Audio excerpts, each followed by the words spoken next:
Oi pessoal, eu quero falar sobre diferenças na fala de homens e na fala de deuses. Diferença na fala de Aquiles, Agamenon, e também vou abordar falas de Tétis e Zeus. Todas no primeiro canto da Ilíada.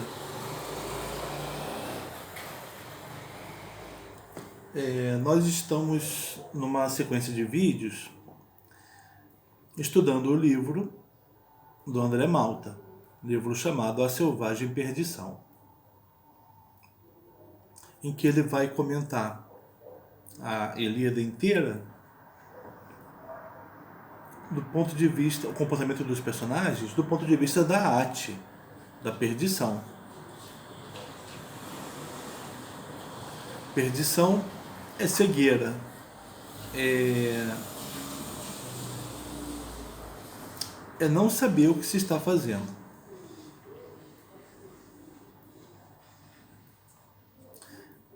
O André Malta assim define a Ate e também define a sua causa pela lite, pela súplica, por súplicas não atendidas. Alguém que suplicou para aquele que vai entrar em perdição, alguém que pediu fervorosamente perdão por alguma coisa, ou reparação de um né, que aquele que vai entrar em arte repare um erro cometido. E esse que vai entrar em arte, ele vai entrar em arte por quê? Qual vai ser a causa da perdição? Ele não vai atender às súplicas. Aquele momento em que o homem está fragilizado, o outro não o atende. No início da Ilíada, isso é apontado. Canta o Musas, a cólera de Aquiles,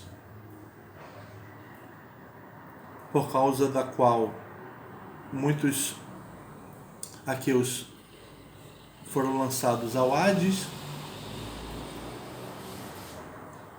a partir das setas do Deus. Deus que foi invocado por um pai, que foi, em suas súplicas, foi escorraçado e ameaçado pelo rei dos aqueus. Iniciando uma sequência de acontecimentos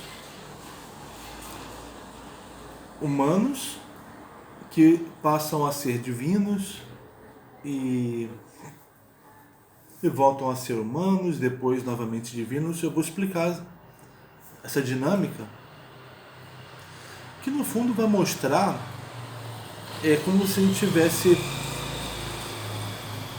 detalhando a interação de deuses e homens no que acontece, nos acontecimentos, né? Com as diferenças de cada um nessa contribuição.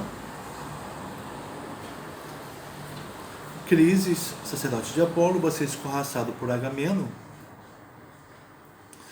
Então Agamenon vai tomado de orgulho, né, de desmedida, vai expulsar o Crises, vai rejeitar as súplicas, e ele vai entrar em arte, vai passar a fazer coisas sem saber o que está fazendo. O Aquiles vai reunir uma pequena assembleia para discutir, para tentar primeiro descobrir o que está acontecendo, porque os aqueus estão morrendo. Um adivinho vai diagnosticar o que aconteceu, a filha do Crises precisa ser devolvida, né? Agamenon, já em arte, sem saber o que está fazendo, fala, olha, é um absurdo eu ter que abrir mão da minha escrava. Eu vou abrir mão, mas vamos aí redistribuir as escravas de todo mundo, né? Para algumas virem para mim. Se não é possível, tá? Que eles colocam. O Agamenon fala, então eu vou tomar a sua escrava, Aquiles. Aí nesse momento, o Agamenon que fica encolerizado com a afronta do Aquiles, ele encoleriza o Aquiles, que quase mata o rei, né? Mas por causa de Atena se contém. Por causa da Atena e dele mesmo, né? Se contém. Aí Aquiles se retira da luta. Vai para sua embarcação. Onde ele vai diante do mar, ele vai erguer a mão e vai chamar a sua mãe, Tétis, para pedir a ela para contar para ela o que aconteceu, né, fazer um pedido para ela. Aí, ó, quando a filha do Crises foi devolvida, Apolo ficou satisfeito, então os deuses pararam de... o deus Apolo parou de interferir. Depois houve só a interferência pontual de Atena no Aquiles, né?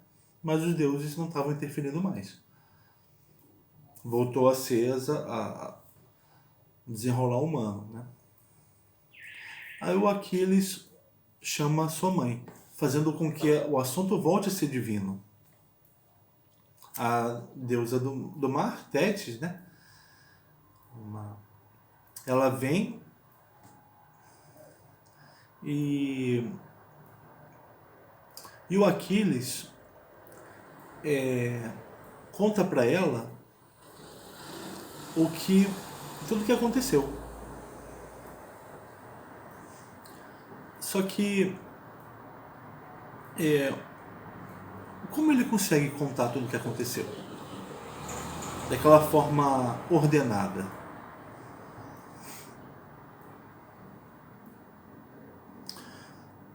Como se ele fosse as próprias musas ou o Aedo. Ele canta ordenado como nós lemos a história. Isso mostra uma proximidade do Aquiles com um âmbito divino por causa dessa clareza que ele tem dos acontecimentos. Que não é para os homens. Mas ele conta para Tétis o que aconteceu e fala, olha, ele fala da injustiça causada pelo Agamenon. Justiça tem a ver com ajustamento de todos os elementos do cosmos. Justiça que nesse âmbito, né, de Homero. No âmbito posteriormente também, na Grécia, né? Mas a justiça como ajustamento. Quando Agamenon entrou em arte, ele passou a agir sem saber o que estava fazendo, ele causou a injustiça. Ele fez com que a arte dele se tornasse a cólera dele, que se tornou a cólera do Aquiles, que redundaria em prejuízo para os aqueus, sem que Aquiles precisasse pedir isso para a mãe.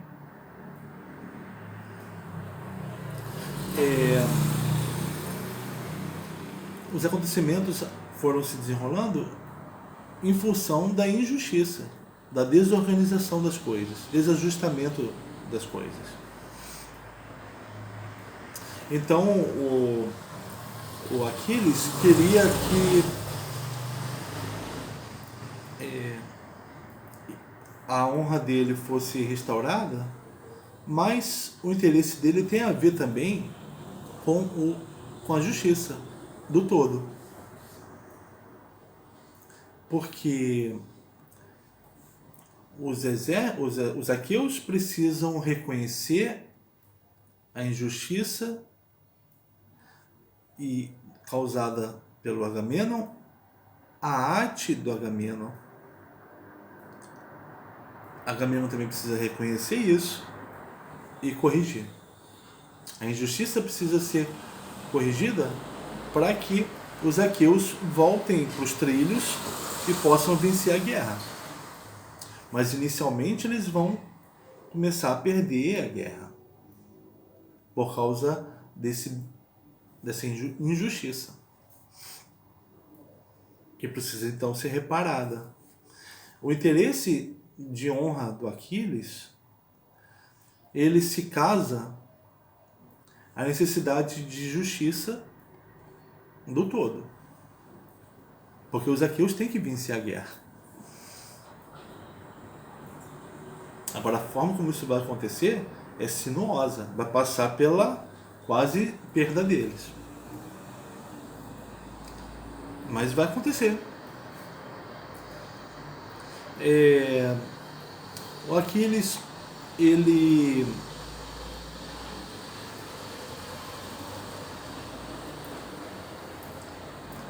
O André Malta lembra do Hesíodo, que ele fala das musas, mas logo no começo da Teogonia, as musas dizem para ele: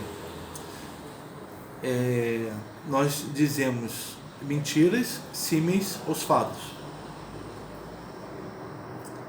Né? Ou seja, nós e sabemos dizer verdades quando queremos. Isso aí é a fala das musas. Mas o Malta repara na fala do Aquiles e na fala do Agamenon essa duplicidade das musas. Agamenon, ele fala desarrazoadamente, como aponta Aquiles. O Agamenon não sabe o que aconteceu, não pesa o que pode acontecer. Ele fala coisas então no escuro. Ele não sabe o que fala. Ele é inconsequente. E o que ele fala não tem lógica com o que aconteceu. Não tem justificativa diante do que aconteceu. Então, o Agamenon está falando mentiras símeis aos fatos. Parece que ele sabe o que está fazendo, mas ele não está. Parece que o que ele faz é... Ele sabe o que está fazendo, mas isso é só aparência. É só similitude com o saber que está fazendo. Na verdade, ele não sabe nada do que está fazendo. E o Aquiles, ele pega a parte das musas de dizer verdades. Na discussão com o Agamenon, o Aquiles diz qual é o comportamento que é esperado de um rei diante dos bens dos guerreiros, portanto do reconhecimento do que eles fizeram.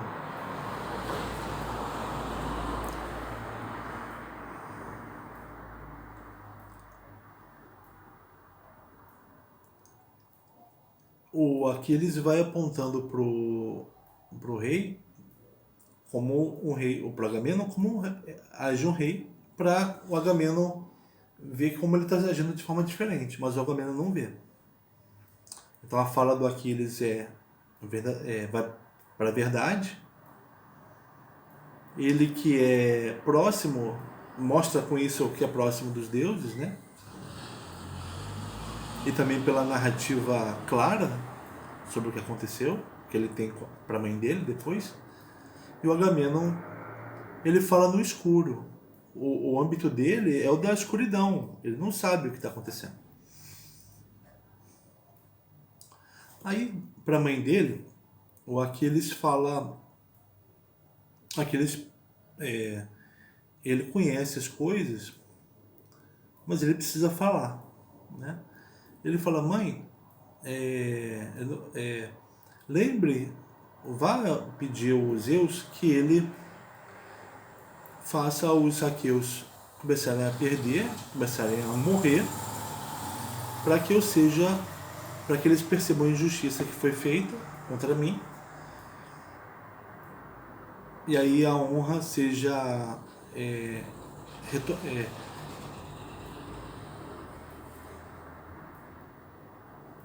para que eles possam então para que possam reconhecer que agiram errado contra mim, para que eu possa então fazer o que eu tenho que fazer. Isso já vai ser o início da minha honra.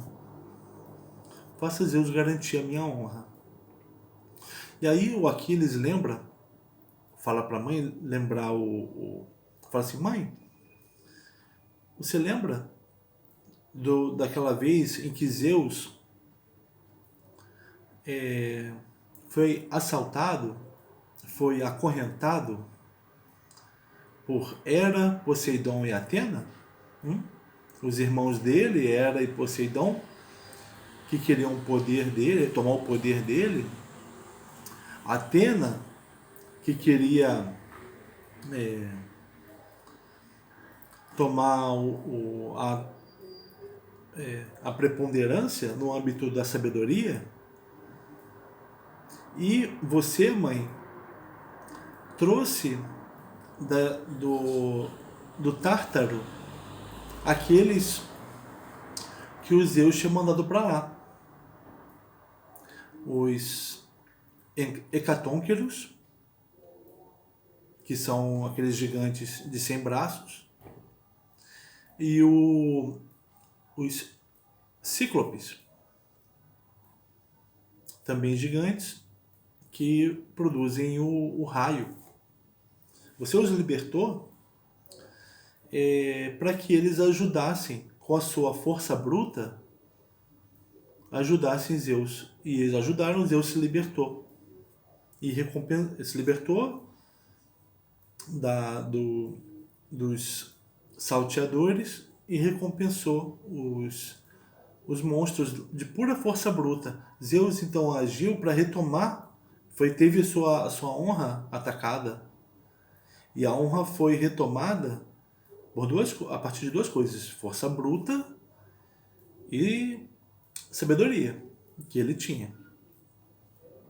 Mas a força bruta estava escondida, que precisou ser trazida por você, mãe.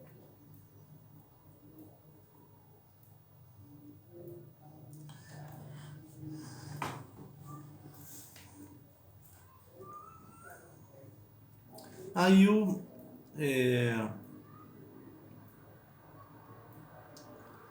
aí a mãe então se despede do filho e leva o assunto a Zeus.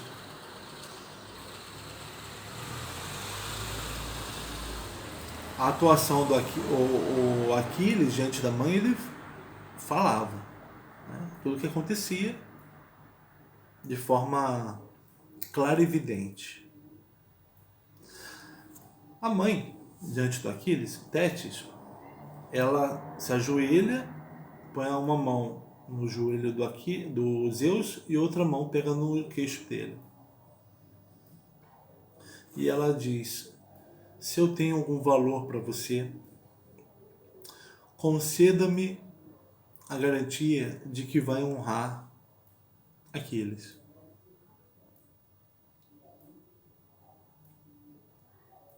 Lembre da vez em que eu lhe vali. Ela não fala mais do que isso, não. Ela não fala o que aconteceu em detalhes entre o Agamenon e o Aquiles. Não fala como foi a ajuda que ela deu para os Zeus. Muito menos isso ela precisaria falar. Porque o Zeus, ele é amplo e pensante. Ele sabe tudo. E a Tétis sabe também bastante coisa. A conversa entre os dois não é tão falada, não é, né? É mais agida. A Tétis se ajoelha, pega no Zeus. Isso é o principal do que ela faz. Não são as coisas que ela fala. É o gesto dela de suplicante. E o gesto e a resposta do Zeus é puramente gestual. E ele fala: eu não te direi palavras, mas eu te darei um gesto de anuência. E um gesto de anuência meu é a maior garantia que existe.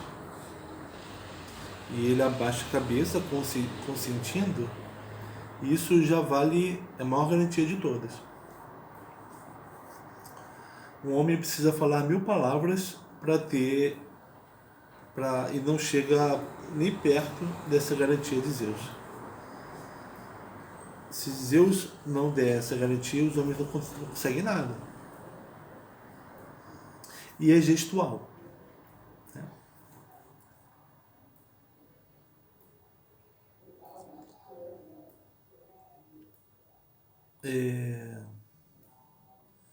Você vê então como a diferença entre Agamenon e Aquiles, numa fala clarividente e próxima, e que é verdadeira por isso, e que é restabelecer, e acaba por isso se alinhando à justiça de Zeus, e a fala enganada, enganosa e escura, subterrânea de Agamenon.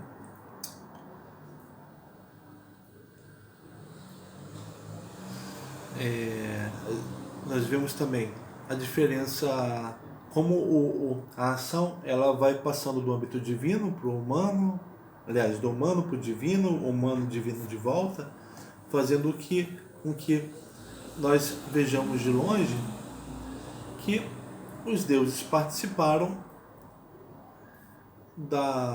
desses acontecimentos relatados no início da Ilíada, que foram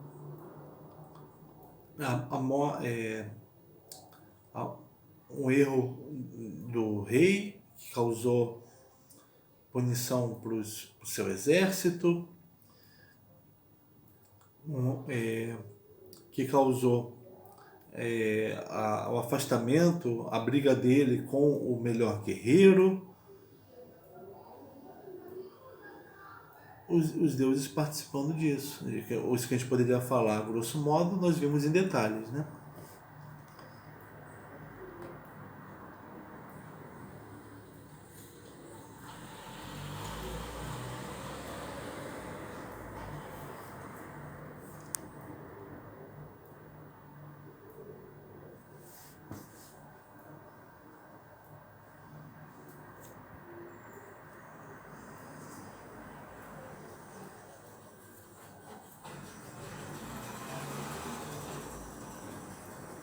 Então acho que é só isso. Tá? A gente volta no próximo vídeo.